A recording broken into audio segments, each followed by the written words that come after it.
Você já sentiu que está tentando manter tudo sob controle, mas que, por dentro, algo está desmoronando em silêncio?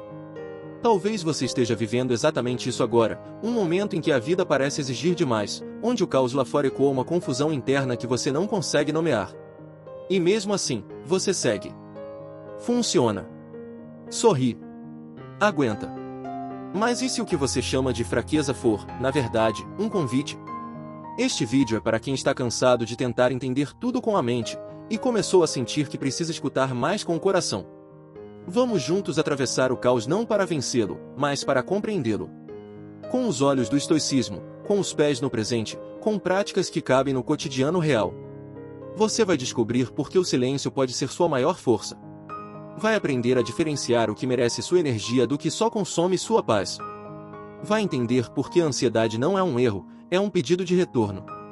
E como soltar o controle pode ser, paradoxalmente, o seu ato mais firme de autocuidado. Este vídeo é um reencontro com o seu eixo. Uma travessia filosófica e emocional para quem busca presença em vez de perfeição, e verdade no lugar do desempenho. Se você sente que algo precisa mudar, talvez não seja o mundo. Talvez seja o jeito como você está olhando para ele. E talvez, só talvez, você não esteja tão perdido assim. Você só esqueceu de se escutar. Bem-vindo à travessia estoica em meio ao caos. O seu centro ainda está aí. E é por ele que vamos começar.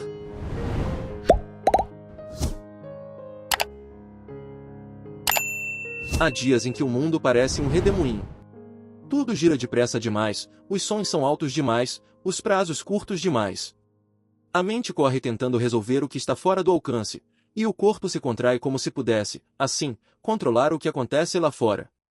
Você sente isso? Essa sensação de que algo está prestes a desmoronar, e que, de alguma forma, é você quem precisa segurar as pontas. Mas, e se a tentativa de controlar for justamente o que te esgota? A verdade é que, em momentos de caos, a mente ansiosa procura desesperadamente por certezas. Mas um estoico, nesses mesmos momentos, faz o oposto, ele silencia. Ele não foge, ele mergulha. Mergulhe em si mesmo para distinguir o que é seu do que não é. O que pode ser feito, do que precisa ser aceito. Não como resignação, mas como clareza. Imagine um navio em alto mar sendo tomado por uma tempestade.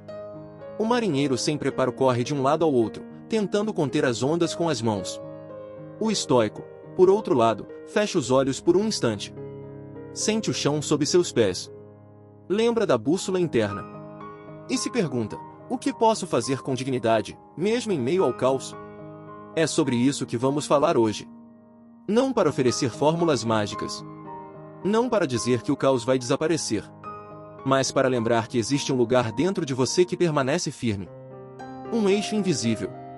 Um centro silencioso. Este vídeo é uma travessia. Um convite para atravessar o caos, por dentro. Através de reflexões estoicas, metáforas reais e práticas suaves, você será conduzido por uma jornada interior.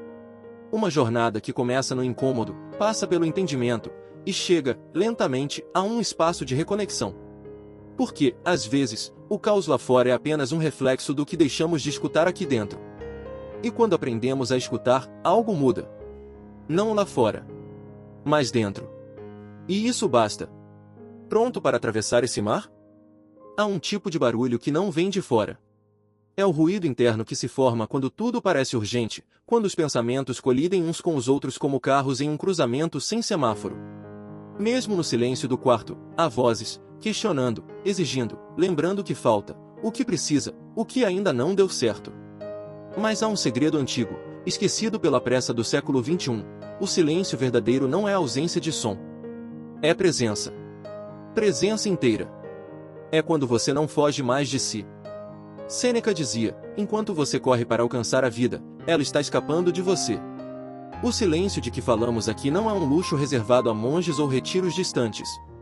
É uma âncora. Um espaço interno que você pode tocar mesmo no trânsito, mesmo entre e-mails, mesmo ao cuidar dos filhos ou lidar com o imprevisto. Ana, uma mulher fictícia, mas tão real quanto você, passava por um divórcio silencioso. Não havia brigas, mas também não havia amor. No meio do caos emocional, ela tentou se distrair. Correu para o trabalho, para os compromissos, para as listas. Mas o que a salvou não foi fazer mais, foi parar. Por 10 minutos diários, ela sentava em silêncio, com as mãos no colo e a respiração como única guia. Não era um ritual místico. Era um reencontro com o que havia sob as camadas do medo. Porque o silêncio revela o que está inteiro. A prática estoica ensina, quando tudo parecer confuso, pergunte-se, o que depende de mim neste exato momento? E então, cale o resto. Esse simples gesto, repetido com sinceridade, tem o poder de desmontar o caos em partes menores. O silêncio te devolve ao agora, onde você respira. Onde você sente. Onde você ainda tem escolha. Silenciar não é desistir. É reordenar. É se lembrar de que há um centro em você que o mundo não pode tocar. A neurociência emocional já comprovou, práticas curtas de silêncio consciente, entre 2 e 5 minutos, reduzem os níveis de cortisol, aumentam a clareza mental e nos ajudam a reagir menos impulsivamente. Ou seja, nos tornam mais livres diante do mesmo caos. O estoico moderno não se isola. Ele se recolhe por dentro. Ele cultiva pausas em meio ao barulho, porque reconhece que, sem silêncio interno, toda reação será apenas repetição. Talvez o que você esteja buscando não seja paz, mas espaço. Espaço para sentir. Para entender. Para respirar. E o silêncio é esse espaço fértil, onde a vida pode finalmente florescer com autenticidade. Você pode estar rodeado de ruídos, e ainda assim, estar em paz. O estoico sabe, o silêncio é o primeiro gesto de coragem. Há uma exaustão que não vem do cansaço físico. Vem do esforço constante de tentar controlar o que não pode ser controlado. Você acorda já pensando no que precisa dar certo, no que não pode falhar, no que deve acontecer exatamente como imaginou, e, no fundo, sabe que quase nada depende só de você. Mas insiste. Insiste porque aprendeu, em algum momento, que o controle é sinônimo de segurança, de valor, de sucesso. Mas e se for o contrário?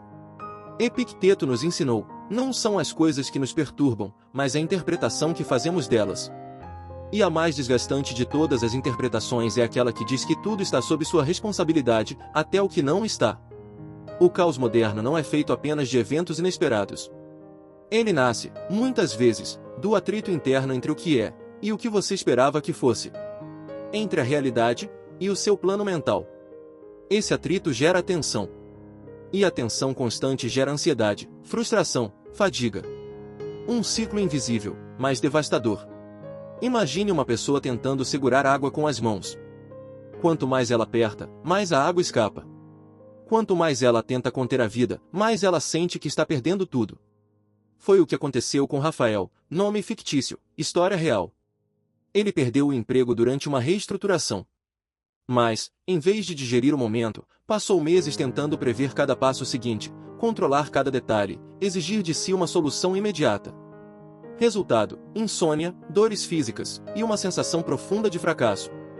Só quando ele aceitou que não podia controlar o tempo das coisas, apenas sua postura diante delas, é que começou, de fato, a se mover com clareza. A exaustão moderna tem muito menos a ver com excesso de tarefas, e muito mais a ver com excesso de apego. E aqui entra um ponto central do estoicismo: distinguir o que está dentro do seu controle do que está fora. Essa distinção é mais do que um conceito, é um alívio. Um soltar de ombros. Um respirar mais profundo. Quando você solta o que não é seu, sobra mais espaço para o que realmente importa. A ciência hoje reforça isso com clareza. Estudos de neurociência emocional mostram que o sentimento de controle ilusório ativa áreas cerebrais ligadas à ansiedade. Quando aceitamos com consciência os limites do nosso poder, o sistema nervoso se acalma. A clareza volta. E a presença se torna possível. Não se trata de passividade. Trata-se de canalizar sua energia para o que é real. Para o que depende de você, sua atitude, suas ações, seu olhar. Você não precisa segurar tudo. Você precisa soltar o que nunca foi seu para segurar. Há um tipo de presença que não exige controle, exige entrega. Mas não confunda entrega com abandono. O estoico sabe, soltar não é desistir. É escolher onde colocar a alma. É agir sem se apegar ao resultado. É fazer o melhor, sem se perder na expectativa. No mundo moderno, falar em desapego soa como renúncia. Como se abrir mão fosse sinal de fraqueza. Mas o verdadeiro desapego não enfraquece, liberta. Liberta do peso invisível de tentar garantir que tudo aconteça do seu jeito. Liberta da rigidez que sufoca. Liberta da ilusão de que o valor da vida está nas conquistas, e não na forma como você atravessa o caminho. Marco Aurélio escreveu: aceite o que o destino traz e ame as pessoas com quem o destino uniu, mas faça isso de todo o coração. Essa é a essência do desapego ativo: estar inteiro no momento, mas livre do apego ao que escapa das mãos. Estar no caos, sem ser engolido por ele. Isabel, uma profissional criativa de 35 anos, vivia em meio a prazos, expectativas e ansiedade crônica. Ela tentava controlar tudo: o reconhecimento no trabalho, a estabilidade financeira, o afeto dos outros. Foi só quando começou a aplicar, dia após dia, o exercício do fazer e soltar, inspirado no jornalinho estoico, que ela percebeu algo simples: o que mais a feria não era o fracasso, mas o apego ao sucesso. O desapego ativo é um gesto interior. É estar presente com tudo o que é, sem tentar modificar à força o que já chegou como aprendizado. É como caminhar sob a chuva sem correr para se esconder: você sente cada gota, mas segue. Não foge. Não resiste. Não culpa o céu por estar molhado. É isso que o caos ensina, quando escutamos que há um jeito de estar sem segurar, de amar sem prender, de agir sem exigir. A psicologia contemporânea, através da terapia da aceitação e compromisso, reforça esse mesmo princípio. Ela nos convida a acolher pensamentos e emoções difíceis sem julgamento, enquanto seguimos em direção ao que realmente importa. Isso é desapego ativo, presença comprometida com o agora, e não com o controle do depois. Desapegar não é se afastar. É se tornar leve. É caminhar mais profundamente na vida, sem carregar o peso das projeções. É abrir espaço para o real, para o simples, para o essencial. Você não precisa controlar o caos. Precisa caminhar por ele, com o coração limpo. Nos dias de hoje, estar sozinho em silêncio é quase um ato revolucionário. Não porque seja difícil, mas porque se tornou raro. O mundo está sempre falando, notificando, avisando, pedindo algo. E, nesse barulho constante, uma prática simples foi deixada para trás: o silêncio como ferramenta de reconexão. Não o silêncio que isola, mas o silêncio que escuta. Existe um tipo de silêncio que não se encontra desligando o celular, nem fugindo da rotina. Esse silêncio começa quando você para de se distrair de si. Quando, mesmo com os ruídos externos, você faz uma pausa interna. É nesse espaço que a alma se escuta. É nesse espaço que a sabedoria antiga encontra morada. Epicteto dizia que o essencial para a liberdade é discernir o que é nosso, e o que não é. Mas como discernir, se não há silêncio? Como saber o que é verdadeiro, se tudo dentro de nós está acelerado, ansioso, inflamado? O silêncio cura porque revela. Ele não traz respostas prontas, ele revela as perguntas certas. Tiago, um homem em plena ascensão profissional, percebeu que tudo o que construía era para compensar uma sensação de vazio que não sabia nomear. O dinheiro, os projetos, os resultados, nada preenchia. Até que, em uma noite comum, ficou sentado no sofá da sala, luz apagada, sem celular, sem música. E chorou. Chorou por não lembrar a última vez que esteve consigo mesmo, de verdade. Aquela noite não resolveu sua vida, mas abriu um portal. Um espaço interno que ele decidiu visitar todos os dias. Por 5 minutos. Em silêncio. Sem metas. Só presença. A ciência acompanha essa sabedoria esquecida. Estudos mostram que pausas silenciosas intencionais reduzem a atividade da rede de ruminação do cérebro, aumentando os estados de consciência e autorregulação emocional. O silêncio não é vazio. Ele é fértil. Nele, o que estava embaçado se clareia. O que parecia urgente, talvez não seja. O que doía, finalmente é acolhido. Sêneca escrevia sobre a importância da solidão como refúgio. Mas não como fuga, e sim como reencontro. Ele sabia que o mundo externo é reflexo do nosso mundo interno. Se este está em ruído constante, aquilo que vemos fora será caótico. Mas se há silêncio dentro, há direção. Há centro. Há coragem. O estoico moderno aprende, com o tempo, que silenciar é um ato de soberania. É quando você para de gritar por fora, e começa a ouvir por dentro. E nesse escutar, você se encontra. A ansiedade, muitas vezes, é tratada como uma inimiga. Algo a ser combatido, controlado, vencido. Mas e se ela fosse, na verdade, uma mensageira? E se, em vez de ser um defeito, ela fosse um sinal de que algo dentro de você se afastou do seu eixo? No estoicismo, não se trata de eliminar as emoções. Trata-se de compreendê-las. Usá-las como mapas. Sêneca dizia, não é porque as coisas são difíceis que não ousamos, é porque não ousamos que são difíceis. E talvez a maior ousadia, hoje, seja escutar o que a ansiedade está tentando dizer. A ansiedade não aparece do nada. Ela é o sintoma de um desalinhamento. Quando você vive uma rotina que não respeita sua verdade interna. Quando aceita relações que consomem, mas não nutrem. Quando dizem sim para o mundo e não para si. Quando corre, mas não sabe mais por quê. É como um GPS interno emitindo alerta, você se desviou do caminho. Felipe, um jovem empreendedor de 32 anos, teve sua primeira crise de pânico dentro de um elevador, a caminho de mais uma reunião importante. Mas não foi o elevador. Nem a reunião. Era o acúmulo de silenciamentos. Ele havia ignorado por meses o cansaço, o desconforto, os sinais sutis de que estava vivendo para corresponder, e não para expressar. Sua ansiedade não era doença, era grito. O estoico não reprime a ansiedade. Ele a interroga. Ele se pergunta, o que em mim está pedindo atenção? O que não estou dizendo? O que estou tentando controlar que não é meu? Ele acolhe o desconforto como um mestre severo, mas verdadeiro. A psicologia contemporânea reconhece esse mesmo movimento. Viktor Frankl falava sobre o vazio existencial como fonte de angústia. E que a reconexão com o sentido, e não com a performance, é o que cura. A ansiedade, vista por esse prisma, é um pedido de sentido. De retorno àquilo que importa. Aquilo que tem alma. Há formas práticas de começar a escutar. 1 minuto de respiração estoica. Uma página de journaling com a pergunta, o que estou sentindo agora, e por quê? Um olhar para o corpo, que sempre sabe antes da mente. A ansiedade é corpo tentando compensar o que o espírito esqueceu. E quando você escuta, algo muda. Não porque a ansiedade desaparece, mas porque ela cumpre sua missão. Ela te devolve ao centro. Crises emocionais nem sempre vêm com lágrimas ou explosões. Às vezes, elas chegam como silêncios longos demais. Como cansaço sem motivo. Como uma desconexão tão sutil, que passa despercebida até que o corpo grita. E nesses momentos, o mais desafiador não é sentir. É saber o que fazer com o que se sente. O estoico, nesses momentos, não ignora a dor.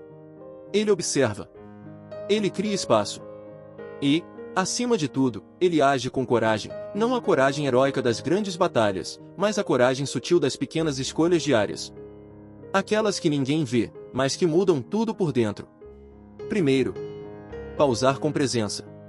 A primeira prática é simples, mas profunda: parar. Respirar. Estar com o que é. Quando uma crise se instala, a tendência é acelerar, resolver, fugir, justificar.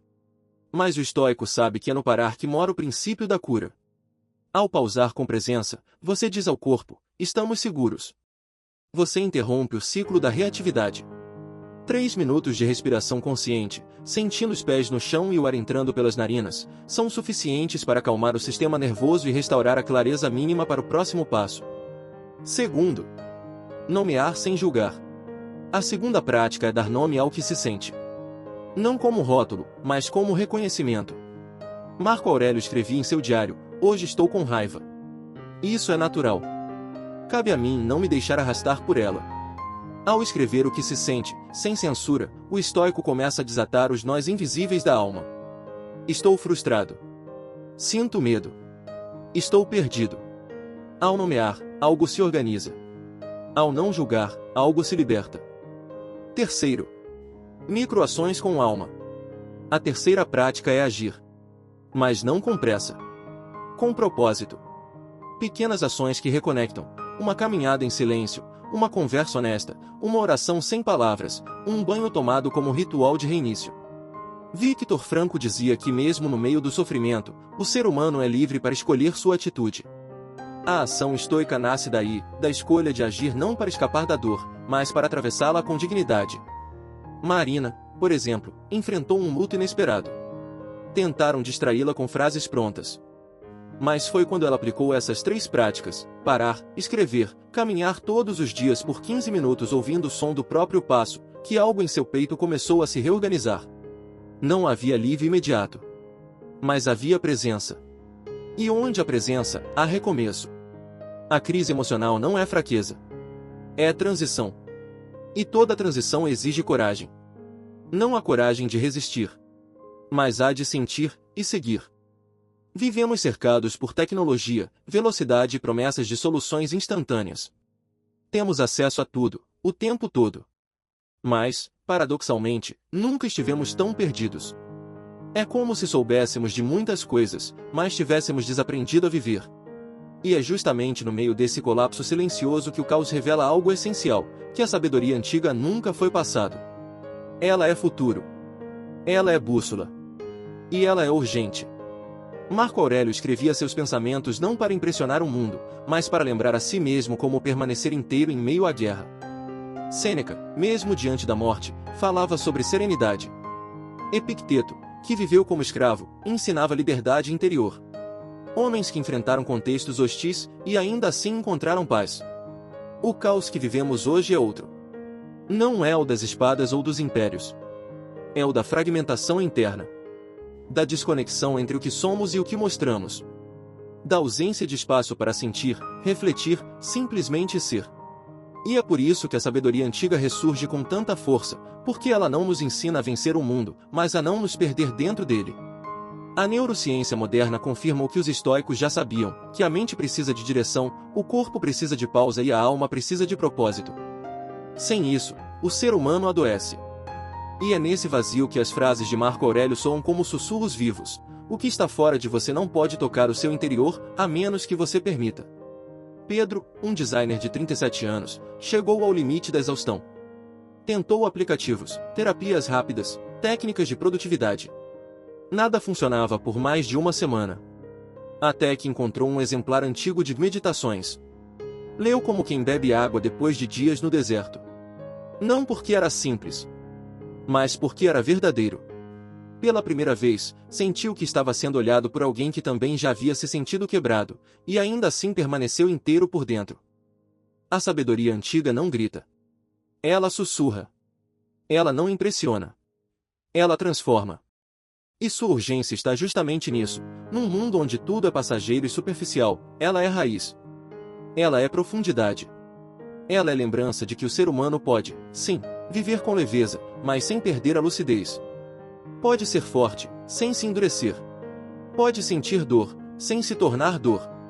Voltar-se à sabedoria antiga hoje não é retroceder. É lembrar de algo essencial que esquecemos no caminho. É voltar para casa. A cidade nunca para. Luzes acesas, buzinas incessantes, telas que piscam, agendas que não perdoam. Vivemos cercados por estímulos, mas distantes de nós mesmos. E esse é talvez o paradoxo mais cruel da vida urbana. Quanto mais conectados estamos ao mundo, mais desconectados estamos da alma. Reconectar-se, nesse cenário, não é sobre fugir para um retiro nas montanhas. É aprender a habitar o agora mesmo onde há barulho. É descobrir, no meio do concreto, pequenos espaços de verdade. Porque o estoico moderno não espera o momento ideal, ele cria presença dentro do que é possível. Marco Aurélio escrevia seus pensamentos dentro do Palácio Imperial, cercado por obrigações, intrigas e responsabilidades que poucos suportariam. Ainda assim, ele encontrava tempo e silêncio para dialogar consigo mesmo. Se ele encontrou esse espaço, nós também podemos. Reconectar-se no cotidiano começa com microgestos. Acordar e respirar profundamente antes de olhar o celular. Tomar o café como se fosse um ritual. Olhar alguém nos olhos durante uma conversa. Caminhar até o trabalho sem fones, apenas escutando o próprio passo. Parece pequeno, mas é profundo. Porque, nesses instantes, você se lembra de que está vivo. Carla, uma arquiteta de 41 anos, percebeu que sua ansiedade aumentava quanto mais se dedicava a otimizar o tempo. Rotinas matinais com 10 passos, meditações com cronômetro, listas intermináveis. Até que um dia, parou. Jogou fora o cronograma. Sentou-se no chão do quarto, sem nada nas mãos. E chorou. Chorou de exaustão. Chorou de saudade de si. E, ali, descobriu que reconexão não é produtividade espiritual. É pausa. É sinceridade. É um reencontro com a própria humanidade. A comunicação não violenta reforça isso com clareza. Reconexão começa pelo escutar interno. Identificar sentimentos e necessidades. Nomear sem julgar. Estar presente sem tentar resolver tudo. O desafio da vida urbana é que ela nos ensina a produzir, mas não a sentir. A responder, mas não a escutar. A avançar, mas não a integrar. O estoico rompe esse ciclo. Ele escolhe, com firmeza e compaixão, desacelerar por dentro mesmo quando tudo ao redor está em movimento. Por que reconectar-se não é luxo? É sobrevivência emocional. É lembrar que, por trás do concreto, ainda pulsa um coração. Quando tudo parece desmoronar, por fora ou por dentro, é fácil acreditar que estamos sozinhos, frágeis, sem direção. Mas há algo que o estoicismo nos ensina, desde sempre: o caos não destrói quem encontra o próprio centro. E esse centro permanece. Não é feito de certezas, nem de conquistas. É feito de presença, de coragem silenciosa, de escolhas pequenas, mas consistentes. É aquilo que em você não se abala, mesmo quando tudo ao redor treme. Marco Aurélio escrevia: dentro de você está o poder de escolher, de pensar, de se orientar. Essa frase lida hoje é mais do que um lembrete, é um reencontro. Um retorno a si. Um chamado para lembrar que mesmo em tempos incertos, existe um ponto de firmeza em você que o mundo não pode tocar. Ao longo desta jornada, você foi convidado a atravessar o caos por dentro, não com fuga, mas com presença. A silenciar para escutar. A soltar o que nunca foi seu para carregar. A acolher a ansiedade como sinal, não como falha. A agir com delicadeza quando tudo em você gritava por desistência. Você aprendeu que desapegar não é abandonar, mas caminhar mais leve. Que reconectar-se não exige mudar de vida, mas mudar de postura. Que a sabedoria antiga não é uma memória, é uma prática viva. E que o silêncio não é ausência, é solo fértil. No fim, a lição estoica não é sobre eliminar o caos. É sobre atravessá-lo com dignidade. E, ao fazer isso, você descobre algo extraordinário, que a verdadeira paz não é um lugar. É uma postura. Ela acontece quando você para de lutar contra o que é, e começa a habitar o que é seu. E isso ninguém pode tirar. Nem o tempo. Nem o medo. Nem o caos. Porque, mesmo quando tudo parece ruir, o centro permanece. Se essa mensagem tocou algo em você, se em algum momento você se sentiu compreendido, mais leve ou simplesmente mais presente, então este vídeo já cumpriu seu propósito. Mas essa travessia não precisa terminar aqui. Se inscreva no canal para continuar acessando reflexões que nutrem, práticas que silenciam e caminhos que te aproximam de quem você é de verdade. Curta este vídeo se ele fez sentido para você, e isso nos ajuda a alcançar mais pessoas que assim como você estão buscando um novo jeito de viver por dentro. E compartilhe com alguém que possa estar precisando dessa pausa, desse respiro, dessa lembrança de que há sabedoria até nos dias difíceis. Porque quando você compartilha o que cura, você também se cura um pouco. A jornada continua. E você não está só.